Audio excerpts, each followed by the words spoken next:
Bienvenidos a True Crime, la huella del crimen, un podcast en el que, como sabéis, repasamos los asesinatos más impactantes y oscuros. Hoy vamos a hablar sobre el conocido carnicero tatuador de Valdemoro, un caso que estremeció a toda España en el año 2019. La localidad de Valdemoro, un lugar tranquilo del sur de la Comunidad de Madrid, se convirtió en el epicentro de una macabra trama que pasaría a la historia de la crónica negra nacional. Emilce Cogollos era una joven de 18 años, estudiante de peluquería que vivía junto a su madre y su hermana pequeña. El 15 de octubre de 2019, en torno a las 11:30 de la noche, la chica escribió a su madre para decirle que había quedado con un tatuador llamado Leonardo Valencia, un chico de origen colombiano de 27 años al que había conocido unos meses atrás. Él le había regalado a finales de agosto un tatuaje de una daga en el antebrazo derecho, símbolo que, según ella, representaba la dualidad de las personas, el lado bueno y el lado malo. Y hasta la casa del tatuador, situada en la calle Francia 124, se dirigió la joven andando, ya que estaba a unos 800 metros de donde ella vivía. La Guardia Civil estima que Emilce llegó a casa de Leonardo en torno a las 12 o las 12:10 de la madrugada.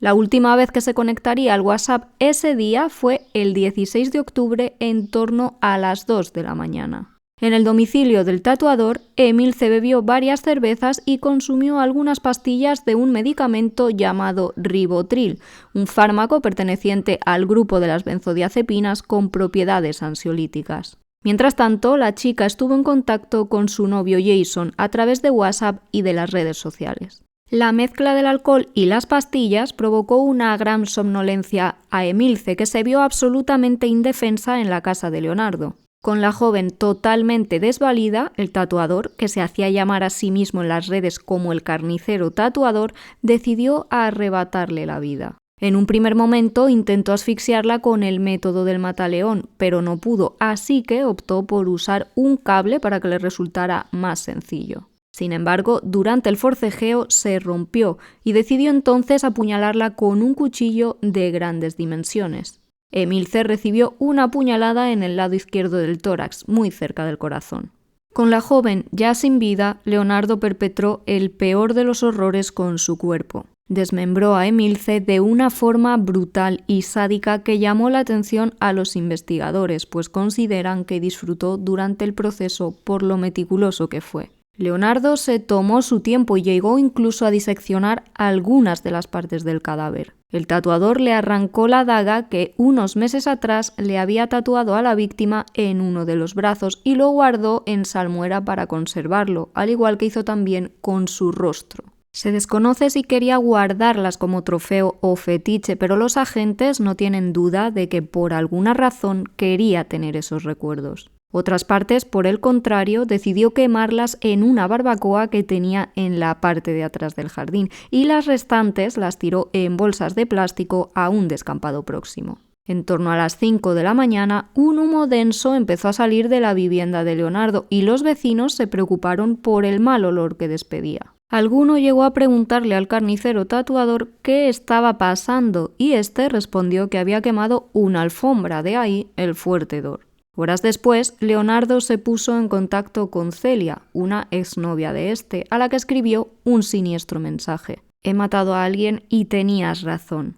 No he sentido nada. La chica no le hizo caso y esa tarde del 16 de octubre, Celia acudió a una cita con el médico acompañada de su novio Miguel Ángel. Allí recibió otro WhatsApp de Leonardo en el que le pedía ayuda porque llevaba un día entero consumiendo sustancias estupefacientes. Cógemelo, es urgente, estoy muy mal, la he cagado mucho, en serio. A las 4:20, Leonardo acudió al centro de salud con olor a humo y con restos de sangre en su ropa, en busca de Celia, ya que ésta no respondía a sus mensajes. La abordó al salir y terminó contándole que horas antes había acabado con la vida de Emilce. Superada por la situación y en shock, según declararía posteriormente Celia, la expareja de Leonardo decidió ayudarle a tratar de borrar cualquier rastro del brutal asesinato de Emilce. Entre las 4:30 y las 7, el tatuador y la que fuera su novia pasaron por varios centros comerciales en los que compraron utensilios de limpieza, una pala, un carrito de la compra y ropa. Celia contó que estaba atemorizada por Leonardo y que, ya en la casa, este le pidió que bajara al sótano a ver su obra maestra. Subieron a la habitación de arriba y, en los pasillos, la ex del tatuador se encontró con gotas y otros rastros de sangre de Emilce. En un momento dado, la chica se topó con una bolsa y le comentó que se la llevara de allí, que no quería saber qué había dentro, y él le contestó que era uno de sus premios. Celia aún no creía que hubiera matado a nadie y Leonardo le dijo que le podía enseñar más trofeos, pero ella se negó. En el dormitorio del tatuador, la expareja de este encontró la estancia revuelta, papeles encima de la cama y, por el suelo, algunos de ellos llenos de sangre, así que empezaron a limpiar esa zona, así como el cuarto de baño más cercano. Mientras limpiaban, Leonardo recibió una llamada de alguien que presuntamente le pedía que le pasara ciertas sustancias, así que este abandonó el domicilio, dejando allí sola a Celia, que decidió tomar una foto de los restos que había en el salón y se la hizo llegar a su novio, Miguel Ángel, junto a los siguientes mensajes. Leonardo me acaba de decir que ha matado a alguien, creo que para meterme miedo. Me dice que lo ayude a limpiar y a deshacerme del cadáver. Su pareja le pidió que saliera de allí corriendo. Celia quedó entonces con Miguel Ángel, que fue a recogerla directamente al domicilio de Leonardo, aprovechando que éste había salido, y juntos se dirigieron a la comandancia de Valdemoro. Allí, la chica relataría a la Guardia Civil, visiblemente nerviosa, lo que vio. Me dijo que tenía que ayudarle a limpiar todo lo que había en la escena del crimen y que si no lo hacía, la siguiente sería yo. Rápidamente, una patrulla se desplazó hasta el lugar de los hechos. Cuando estaban llegando, uno de los agentes vio a un hombre con manchas de sangre portando un carrito de la compra. En el momento en el que se acercaron a él, esta persona, que resultó ser Leonardo, les dijo que sabían por qué estaban allí. «Me venís a detener porque he matado a una chica», señaló. Posteriormente, los agentes fueron hasta la casa del carnicero y desde el primer momento les sorprendió lo tranquilo que se mostró Leonardo.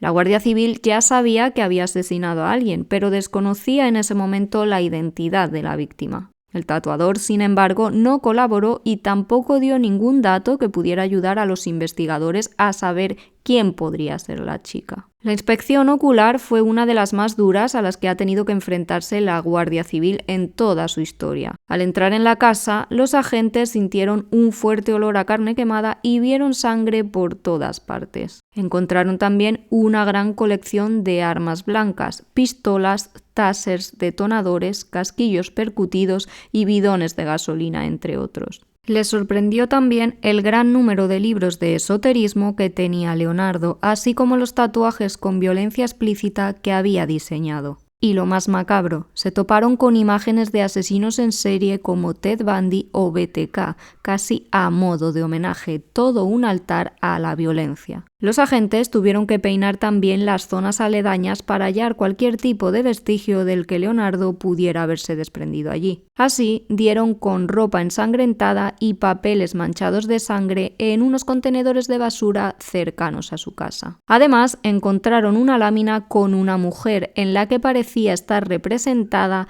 la mutilación que el carnicero tatuador le hizo a su víctima. En ella se podían apreciar los cortes que le hizo y, curiosamente, la fémina llevaba un tatuaje de una daga en uno de sus antebrazos, como Emilce. Tras esas primeras pesquisas, a Leonardo se le imputó un delito de asesinato y otro de profanación de cadáver, mientras que a Celia se le imputó uno de encubrimiento. La chica, pese a que terminó contando lo ocurrido, pasó un tiempo en prisión y fue puesta en libertad un tiempo después con varias medidas. No podía salir del territorio nacional y, en consecuencia, le fue retirado el pasaporte. Leonardo, por su parte, fue enviado a prisión provisional por la gravedad de los hechos y allí estaría hasta el día del juicio, que empezó el 7 de marzo de 2023 y se prolongaría 3 semanas. Durante el mismo, el tatuador contó que había tenido una infancia muy difícil, marcada por una relación tirante con su padre, quien supuestamente le llevaba con prostitutas cuando tenía solo 7 años. Su abogado, Marcos García Montes, argumentó que su adicción a las sustancias estupefacientes y ese pasado traumático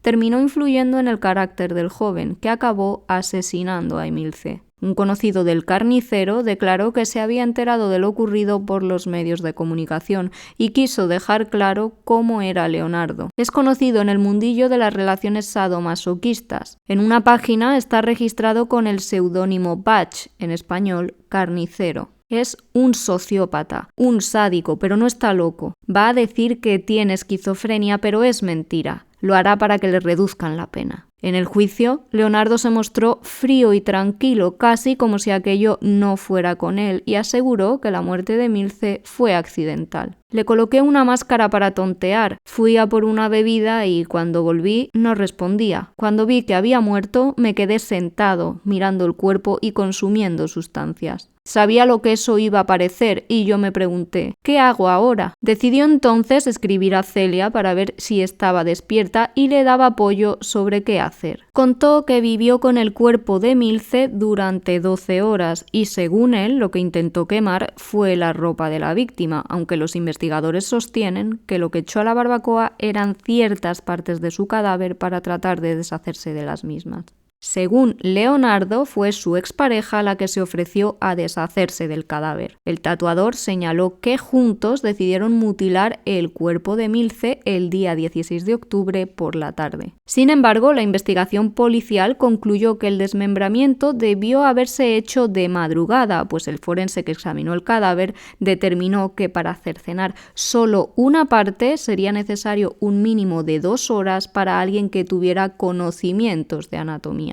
Leonardo definió a Emilce como una chica guapa y simpática. Contó que la había conocido en un parque y que le había regalado un tatuaje de una daga hacía algo más de un mes. Lo que sucedió es fruto de la crueldad y mi egoísmo, porque estaba en un proceso de regularización y eso iba a suponer un problema. No voy a justificar lo injustificable. Pese a la falta de humanidad, era la única salida, explicó sobre su asesinato. En cuanto al descuartizamiento, sostuvo que no tenía ni puñetera idea de lo que estaba haciendo. Nunca antes lo había hecho. Uno ve todo esto en las películas, pero luego, cuando le pasa a uno, comentó. Durante su noviazgo con Celia, según declaró esta, Leonardo le había comentado en alguna ocasión que quería saber qué se sentía al matar a alguien. Los expertos consideran que este hombre mató a la chica simplemente por satisfacer sus deseos. Para la Guardia Civil, lo que le llevó a asesinar a Emilce fue simplemente sus ganas de experimentar. La víctima fue ella, pero podría haber sido cualquier otra persona. La familia de la asesinada pidió la prisión permanente revisable para el acusado, mientras que la defensa trató de reducir la condena, alegando que Leonardo era un consumidor habitual. El abogado Marcos García Montes sostuvo que su defendido padecía un trastorno mental.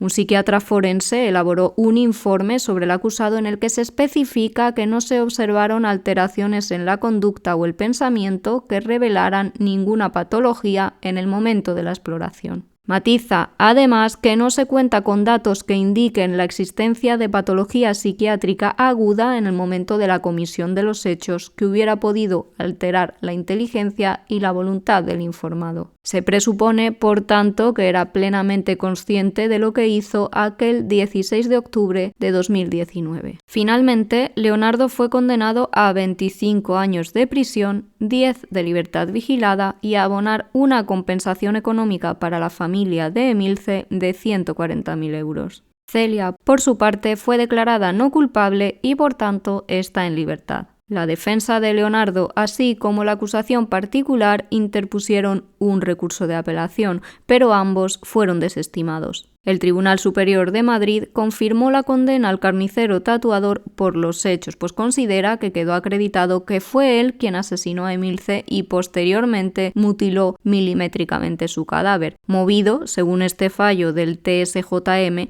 por un desprecio por su condición de mujer, aprovechando la superioridad que le otorgaba su condición de varón. Como veis, es uno de los casos más duros de la historia negra española. Emilce Cogollos fue víctima de un asesino sin piedad que acabó con su vida con el único fin de probar qué se sentía al matar. La familia de la chica clamó justicia y espera que este hombre cumpla su pena íntegra en prisión por el bien de la sociedad, pues ya demostró de lo que es capaz. La gran pregunta, una vez más, es si es posible la reinserción para este tipo de criminales.